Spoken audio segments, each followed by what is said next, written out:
Hola, buenos días a todos.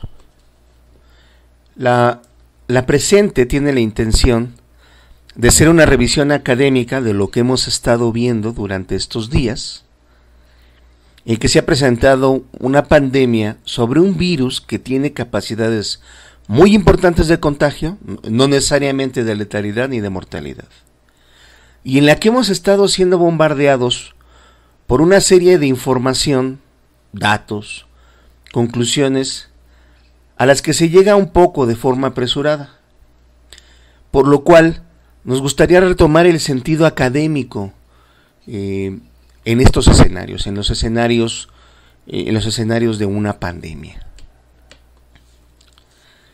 La motivación original se debió a una publicación, me imagino que todos hemos visto en algún momento, donde se propone la forma en que esta enfermedad se ha ido distribuyendo y se hace un ejemplo por medio de un espacio de puntos que simulan a personas, así como una dinámica de contactos. Aquí se simula la capacidad de un enfermo de contagiar a otros y estos a su vez a otros, haciendo rápidamente una presentación importante de casos. Nosotros vimos una animación similar a como la que estamos observando en el inicio de una cinética de contactos, finalizando los casos iniciales como casos recuperados, los cuales ya no tienen capacidad de infectar a otros. Esto es relativamente cierto, sin embargo, la impresión sesga las conclusiones, ya que si bien una enfermedad como el COVID-19, donde sabemos la capacidad que tiene un enfermo de generar a nuevos enfermos, el R0, entre 2.24 y 3.58, este se presenta una vez que se activa la dinámica de salud como la que hemos estado observando hasta ahora. Además, es justo decir que este número de casos no se da de forma inmediata y mucho menos instantánea, sino que se da a lo largo de su periodo infeccioso, ya que no solo se transmite por la capacidad de contagio, sino por los contactos efectivos que tiene una persona y que logren enfermar a otro para posteriormente dejar de infectar, recuperarse o incluso morir. Esta capacidad de enfermar a otros se da durante un periodo de tiempo, es decir, no existe una instantánea generación de casos nuevos. Bajo esta premisa es que queremos acercarnos un poco a las formas clásicas que tenemos los epidemiólogos de predecir el comportamiento de un evento en salud de esta magnitud. De manera general, hemos visto en varias ocasiones una serie de herramientas que utilizan los epidemiólogos y algunas otras áreas de las ciencias para predecir comportamientos.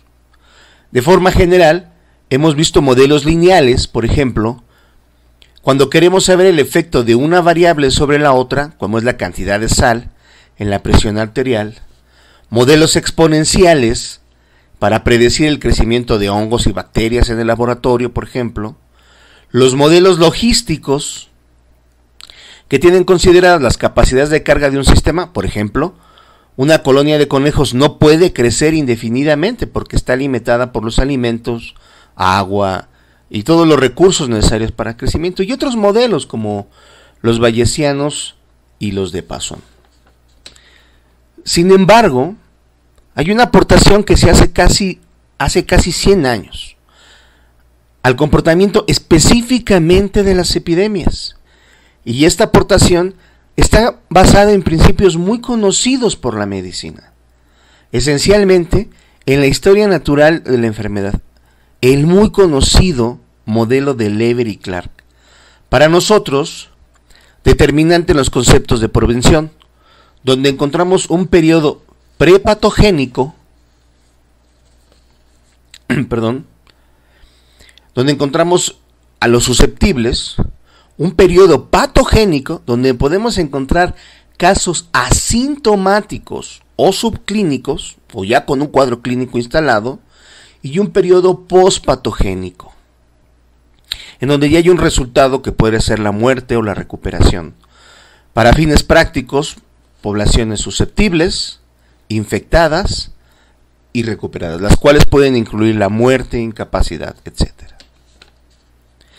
Esta aportación que hacen en el siglo pasado Kermack y McKendry tiene que ver con la concepción de que en el universo los sistemas consideran para las epidemias tres grandes grupos: los susceptibles, que son los que tienen verdaderamente la capacidad de enfermar; los infectados, que son donde se encuentran los ya enfermos; y los recuperados, a quienes ya son retirados del sistema, el cual incluye a los muertos, es decir, aquellos que ya no son capaces de infectar y que asumimos que en el caso de la enfermedad que vamos a revisar, que es el COVID-19, ya no son capaces de volverse a enfermar, aunque bueno, esto último aún se encuentra en estudio.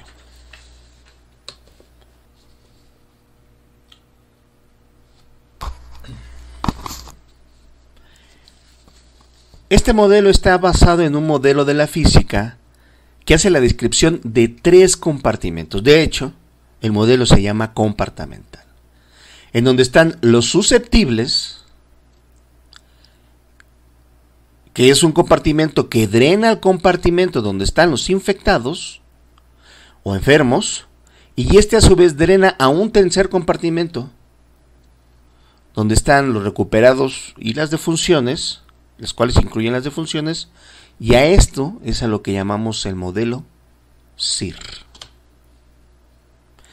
Kermack y McKendry modelan matemáticamente a estos grupos.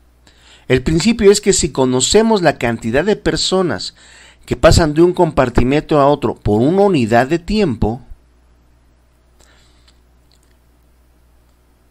podemos determinar con valores iniciales cómo van a comportarse la enfermedad en el tiempo, de los susceptibles a los infectados y a los recuperados. Este modelo tiene como corazón un concepto básico, que es el de la probabilidad de contagio. Intuitivamente sabremos su importancia porque lo observamos en los dos principales compartimentos, y este tiene que ver con la probabilidad de contagio, la cual tiene que ver a su vez con varias situaciones.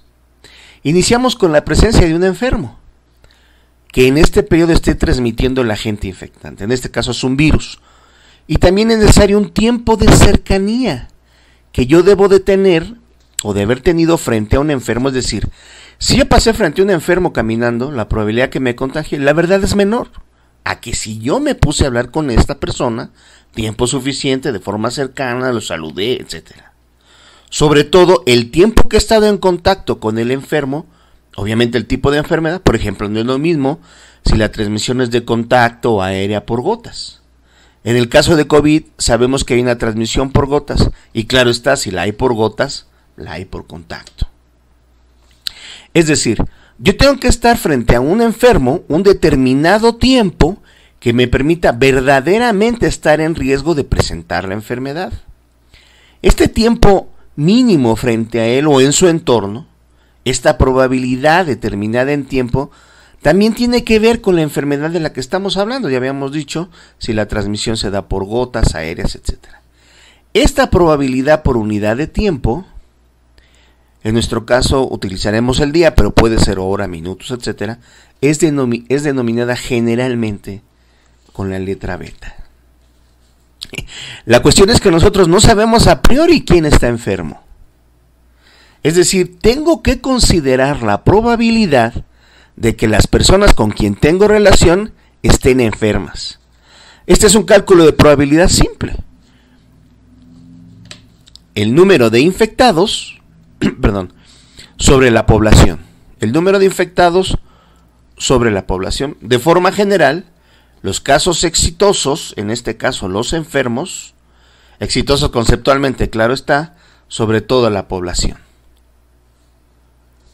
Aunque bueno, para ser bien correcto y antes que me empiecen a interpelar, como dijera mi profesor el Dr. Willy Gerber, es el total de las personas menos yo mismo que me estaría contagiando porque aún no estoy contagiado. Es decir, es la probabilidad de los infectados sobre el universo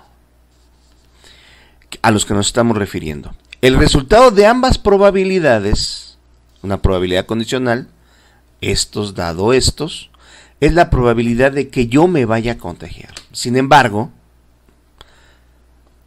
esta probabilidad de que yo me contagie hace referencia a mi probabilidad individual. Pero esta probabilidad tiene que ver también con el número de contactos que yo tengo. Puedo estar en contacto de acuerdo a mis actividades. Por ejemplo, no es lo mismo un médico que tiene contacto con 20 pacientes diario a una persona que trabaja sola en su parcela, un profesor con 30 niños. Es decir, ¿cuántos contactos tienes? Es otra variable necesaria para determinar la probabilidad de contagios. En otras palabras, la probabilidad de contagio tiene que ver con la capacidad de enfermarme, de que la enfermedad me enferme en un tiempo determinado, por la probabilidad de estar frente a uno verdaderamente enfermo en un tiempo determinado por el número de contactos, es decir, la dinámica social que yo tengo. De forma general, el cálculo tiene que ver entonces con en dónde estoy determinando el tamaño del grupo afectado. Esta probabilidad de contagio tiene que multiplicarse por el compartimento de susceptibles, pero en realidad este compartimento está drenando pacientes al compartimento de los infectados. Lo que quiere decir es que este será una operación de pérdida, una resta, porque el grupo por unidad de tiempo que está pasando al compartimento de los infectados tiene que descontarse. En el caso del compartimento de los infectados, este recibe una probabilidad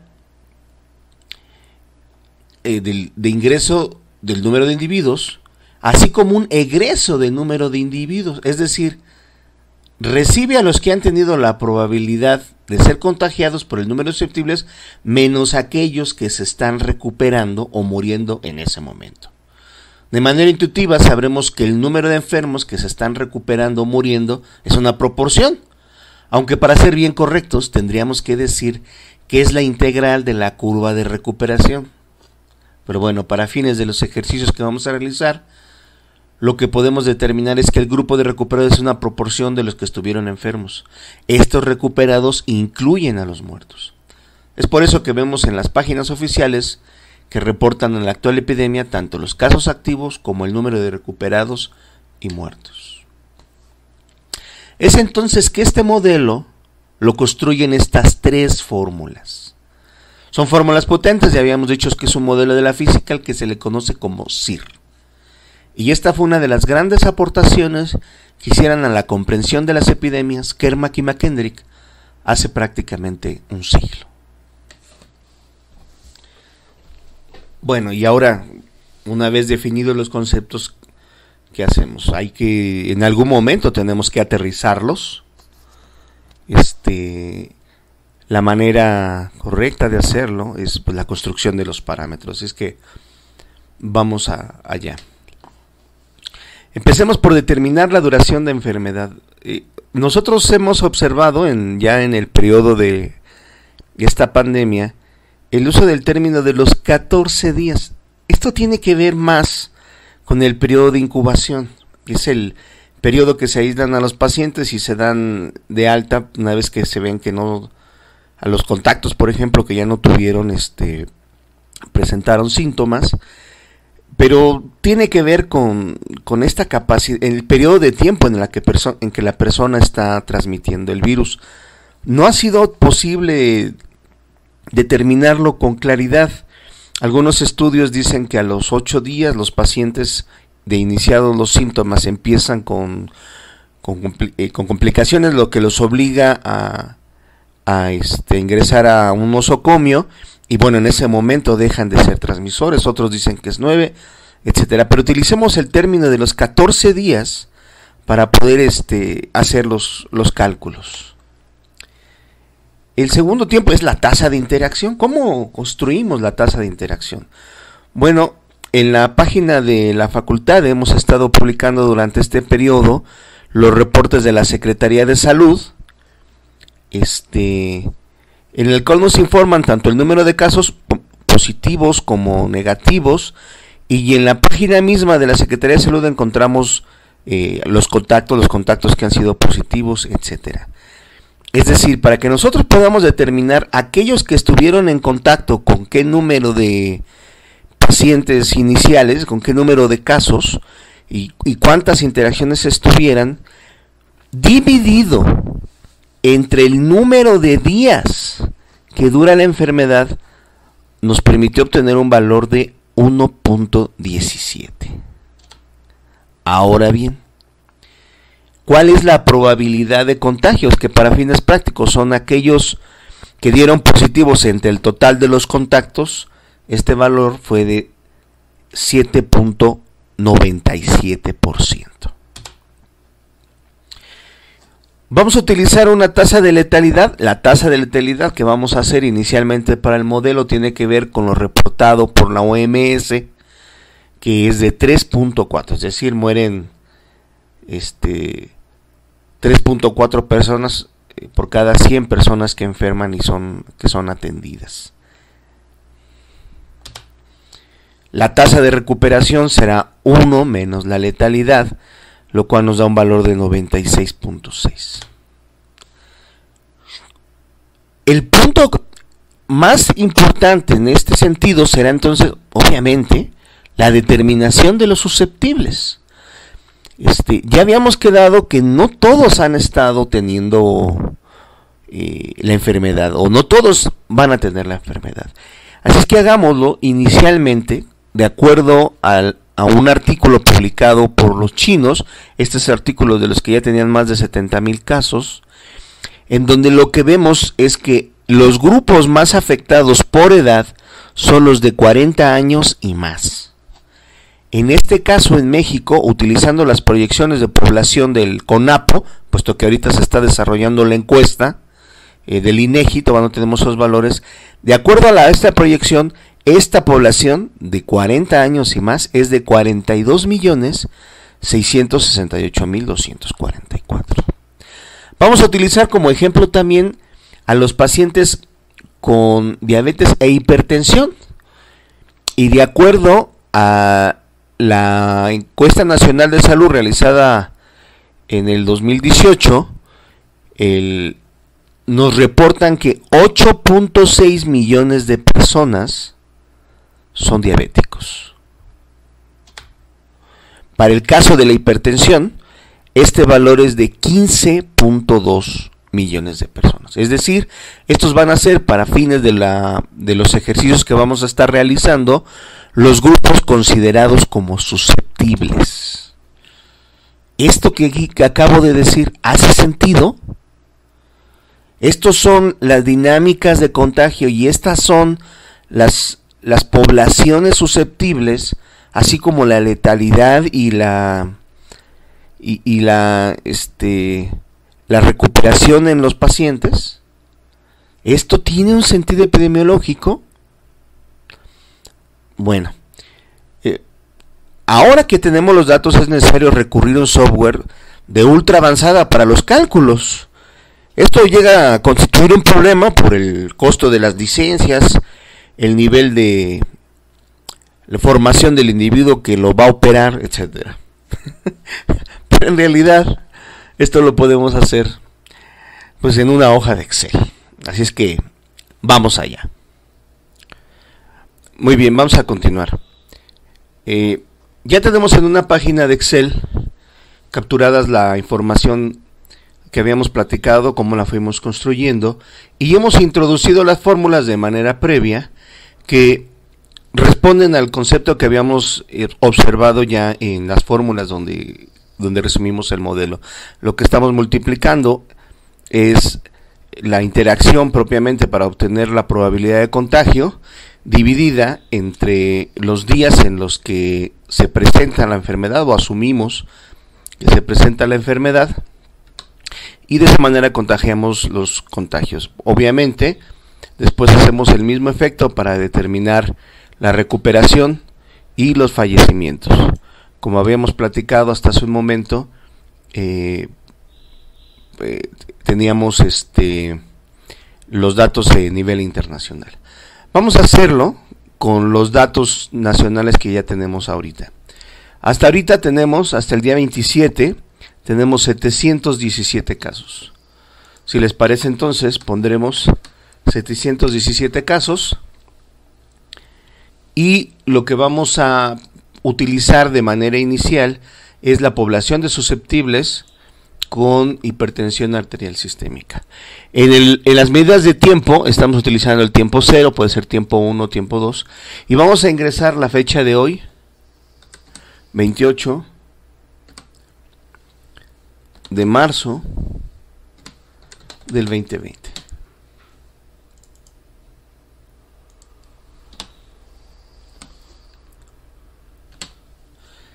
Y corremos esta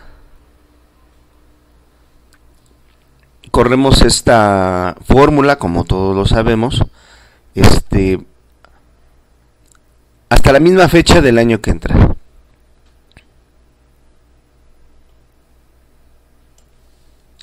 Cada una de estas es una unidad de tiempo. Y lo que hacemos es lo mismo para todas los cálculos que hemos estado construyendo. ¿Qué nos entrega esta información? Bueno, ya la tenemos aquí revisada. Vamos a solamente a poner a consideración de cada uno de nosotros. Lo que observamos aquí es el número total de contagios, la población que se recupera, la población que fallece, el número de contagiados en un día máximo, y así como el número de recuperados y fallecimientos. Una de las formas clásicas que se tienen para revisar este modelo SIR es graficando lo que nosotros estamos observando. En este caso, que es en el caso que hacemos con las personas con hipertensión arterial, lo que nosotros vemos es que la distancia a un año para que se presenten la conjunción de los susceptibles con los recuperados no se da a un año, es decir, el crecimiento no se presume como demasiado rápido. Misma situación sucede para la presentación de los casos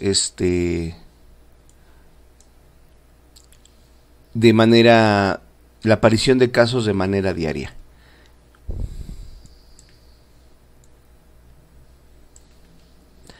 Lo que estamos observando aquí es que a partir del tercer mes de los 90 días vamos a empezar a ver una curva ascendente muy importante que terminará en un año. Pero esta es una forma habitual de observarla. Vamos a verla a un menor tiempo para que nos dé una idea más clara del efecto que puede tenerse a corta distancia. Vamos a graficar los resultados que estamos observando hasta el mes de junio y ver cuál es la predicción que se da. Y observamos una situación muy similar. Vamos a ubicarla, porque la situación con el gráfico es que, como podemos imaginar, el periodo de tiempo físicamente tiene un efecto.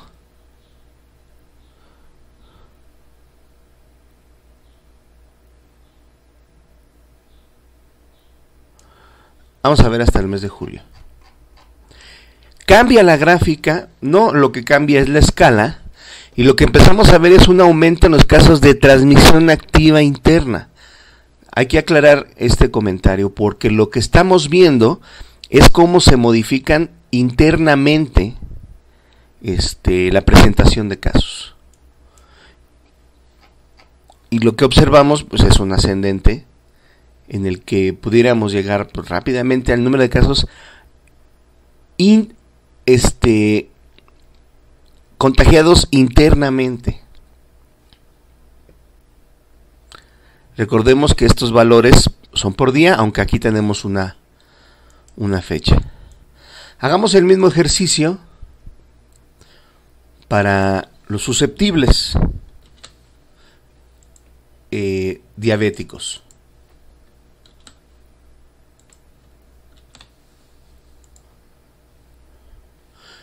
En el caso de los susceptibles diabéticos, observamos también el mismo tipo de curva, a partir de los casos actuales, que tienen un efecto de contagios nuevos. Quiero recalcar este punto. Estamos hablando de los casos que internamente, o los nuevos casos propios ya de la dinámica de transmisión interna. Y hagámoslo ahora en el grupo poblacional de 40 años y más. Por supuesto, los valores que vamos a obtener aquí son mayores porque estamos hablando de grupos poblacionales más grandes. Y aquí lo que estamos observando es la posibilidad de fallecer de acuerdo a los valores de la OMS de hasta 128,000 personas, teniendo en cuenta que puede haber un momento en donde pudiera haber hasta 2,000 enfermos por día. ¿Cómo veríamos esto comportándose en la población a la que estamos haciendo referencia? En este caso ya sería población general. Obviamente lo que estamos viendo es una velocidad de crecimiento en el número de casos que se presentan diario mucho mayor.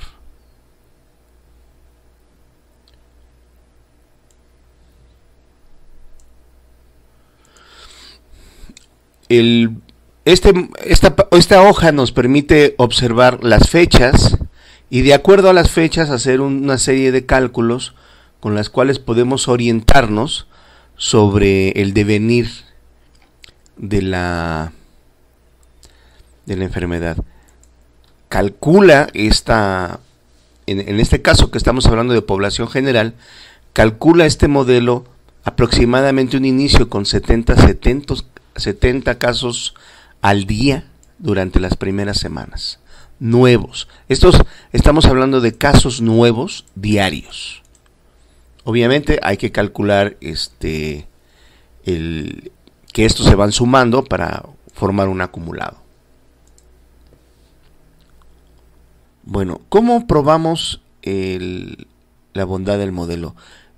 Inicialmente debe de ser por dos medios. Es de acuerdo a nuestras fuentes, las fuentes formales y las fuentes informales. Para fines prácticos de nosotros, las fuentes formales es la evidencia empírica, que nosotros veamos una correspondencia entre los datos que nosotros obtenemos de una predicción y pues lo que estamos viendo en la población. Y las fuentes formales, bueno, generalmente es el sistema de vigilancia epidemiológica. Habremos que hacernos de cualquier modo una serie de preguntas, desde mi punto de vista muy basados en la epidemiología clásica, y es de cómo se responde a un brote, a una epidemia en fase de brote, claro está. Y tiene que ver con la forma en la que se distribuye a nivel nacional. Es importante mencionar que han sido detectados portadores asintomáticos con todo lo que eso significa para una epidemia, pero hay abordajes que han sido exitosos hasta el momento y que a los que nosotros les podemos atribuir parte del éxito que tuvo China, que tiene que ver con actividades clásicas de la epidemiología, que es el seguimiento y control de casos y contactos, ¿no? No es posible, una vez he comentado esto, no es posible pensar que solamente las medidas de aislamiento pudieron llevar al éxito que tuvo China en el control de la enfermedad. No es solo eso, sino que hicieron actividades en directo. Los chinos siguieron a cientos de miles de casos, de contactos, en el desarrollo del brote. Tenemos que determinar de manera lo más posible el efecto que tienen estos características que está teniendo esta epidemia, que es el caso, de estos transmisores asintomáticos. Tenemos que estimar el efecto al menos, o determinar cuál va a ser el efecto de las medidas de aislamiento o distanciamiento cuando ante la imposibilidad de dar seguimiento a casos y contactos, pues el mayor peso del éxito quede a cargo de medidas de implementación general. Y yo creo que de manera muy importante tenemos que determinar este efecto. Hasta hace poco tiempo quiso darse la importancia suficiente al efecto de que a hoy día el lugar donde crecen más rápidamente el número de casos es Estados Unidos. Mantenerse inmune a este efecto, en el caso de México, creo que sería muy difícil de sustentar. Bueno, hemos iniciado una serie de preguntas e intentado sustentar el por qué o de dónde vienen nuestras observaciones y dar así paso a que el área académica empiece a solicitar o a dar sus puntos de vista, bajo el entendido de que esta información la estaremos actualizando de acuerdo a la dinámica propiamente de la enfermedad. Pues quizás es momento de empezar a hacer la discusión de manera académica. La doctora Lupita coordinará esta sección.